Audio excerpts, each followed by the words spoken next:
So, let's just say King Charles walked right into this one.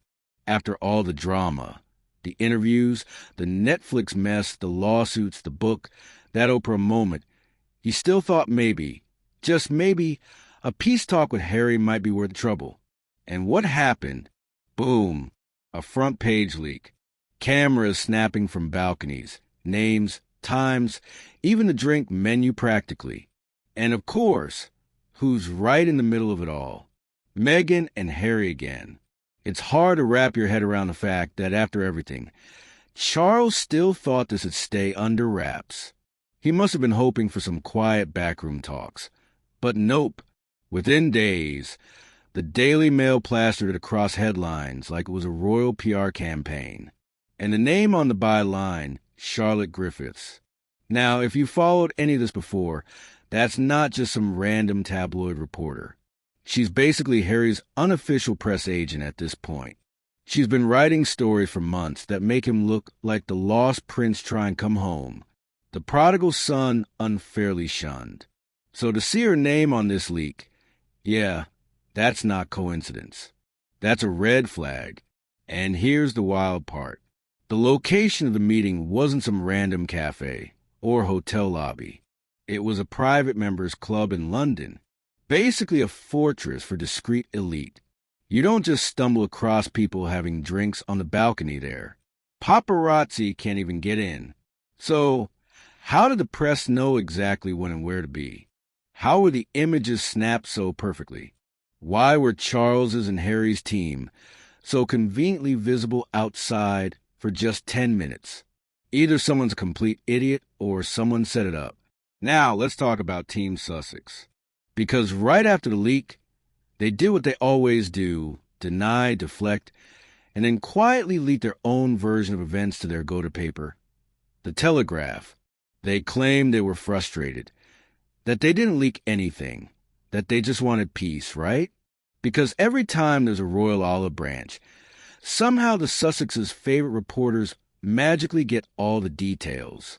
And instead of keeping it behind closed doors, Harry and Meghan once again chose the public soapbox. Honestly, it feels like Charles was being played. And the worst part, people close to the king still want to believe he can fix this. That maybe with enough meetings and enough PR patchwork, they can bring Harry back into fold without burning the monarchy to the ground. But William, he's having none of it. He wasn't at the meeting. His team wasn't involved. He's watching from a distance, probably shaking his head going, "Told you so, Dad." Because every time they try to extend a hand to the Sussexes, it ends with betrayal, spin, and chaos. And let's not forget the timing here. The leak just happened to land right when Princess Catherine, Prince George, and Lil Charlotte made their beautiful Wimbledon appearance. That should have been the front page story. But no, that wholesome moment was pushed aside by headlines of family betrayal and royal dysfunction. Meghan and Harry always know when to drop a distraction. That's the game. At this point, it's not even about reconciliation. It's about control. Harry and Meghan are trying to claw their way back into relevance. And Charles may be blinded by guilt or just wishful thinking is letting them do it. And the way it's going, the monarchy isn't just dealing with a rogue prince. It's dealing with a PR machine that plays dirty, leaks harder, and somehow always turns the crown into the bad guy. Charlotte Griffiths getting the scoop wasn't just some lucky break. This is the same journalist who's been laying the groundwork for Harry's return to the fold fantasy for months. She's been publishing carefully worded pieces about Harry, missing home, wanting to reconnect and heal old wounds. And now she's the one magically tipped off about the exact location of a hush royal summit. It's almost laughable. Nobody in Buckingham Palace would hand her a story like that. Especially not when she's so clearly aligned with Team Sussex. That's not how palace leaks work. You don't reward the press that's been backing the outsiders. What really exposes this as a setup is a photo credit, not a paparazzi agency, not some blurry Longland snapshot. The images were taken by a named Daily Mail photographer, Steve Burton. That's a controlled environment. It means someone let the press in with eyes wide open. That's not some sneaky ambush. That's permission. That's coordination. And if you're coordinated with the press, guess what? You're not trying to make peace. You're trying to win the narrative. And let's talk about the new team Meghan surrounded herself with. Meredith Maines, a Silicon Valley PR strategist who now manages their home operations. Leah McGuire, who suddenly shows up in the UK as their royal media go-between. These aren't just flacks. These are spin doctors handpicked to craft a story and push it hard. And conveniently, the article that leaked this secret summit spent an unusually long time painting Meredith in glowing terms. Her tech background, her role at Google, her elite resume. Why would a royal piece sound like a LinkedIn profile? Because the deal was baked in puff coverage in exchange for her access. That's PR 101. If the palace thought they could have this meeting quietly, they clearly underestimated just how desperate Team Sussex is to control the headlines. Meghan and Harry aren't just trying to rebuild family ties. They're trying to stay marketable. Their Netflix contracts, their speaking gigs, their merch, their branding. It all leans heavily on one thing: proximity to royalty. Without that royal connection, they're just another celebrity couple with diminishing buzz. With it, they're the Duke and Duchess still lingering near the crown. That's the only thing keeping the deals alive. The irony is painful. Harry and Meghan built their post-royal brand on rejecting the monarchy. But behind the scenes, everything they do screams, "Let's back in." It's not even subtle anymore. The polished interviews, the carefully staged photos, the flattering leaks, the soft rebranding, Meghan dancing with her kids, Harry trying to look reflective in documentaries. None of this is accidental. It's all part of a calculated return, not to the duties, but to the status. And Charles, he's torn. On one hand, he wants to play the father, the reconciler. Maybe it's the cancer diagnosis. Maybe it's the guilt. Maybe it's just a desperate hope that he can fix something before it's too late. But that hope is being weaponized against him. Meghan and Harry aren't here for healing. They're here to secure relevance, to stay close enough to royalty that their brand doesn't collapse. And every time Charles opens a door, even just a crack, they flood it with staged leaks and subtle jabs. The royal aides know it. Kensington Palace knows it. William knows it better than anyone. He stayed out of this summit for a reason. He's done playing nice. Because he understands something Charles is struggling to accept. There's no peace when one side is addicted to chaos. And when the Sussex machine spins, it's always a crown that ends up with a mess. William's silence speaks louder than anything else. He's not just stepping back from these talks. He's rejecting the entire idea that Harry and Meghan deserve another chance. And honestly, who could blame him? Every time there's a whisper of reconciliation, it ends in chaos.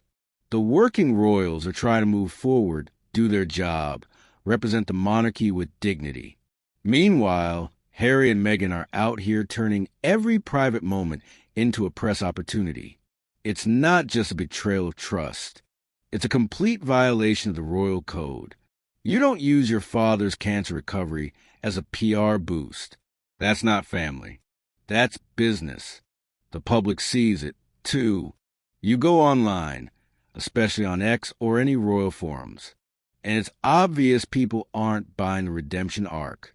They're not fooled by the baby mama dances or the sudden shift to family-friendly branding. No one cares about the Duchess of rebranding. They see through it.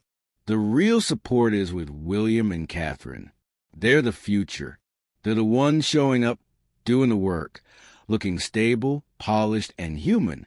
The public wants consistency, not drama. And the timing of the leak wasn't just annoying. It was strategic. Catherine had just stepped out looking radiant with her children at Wimbledon. It was supposed to be a feel-good moment, a rare public appearance that reminded everyone of the monarchy's warmth and continuity. But of course, That moment got pushed aside by talk of secret meetings and royal betrayal. But what really mattered was the secret meeting and royal betrayal. That's not a coincidence. That's calculated sabotage. The photos from Wimbledon showed a family fully in sync. George and Charlotte were charming.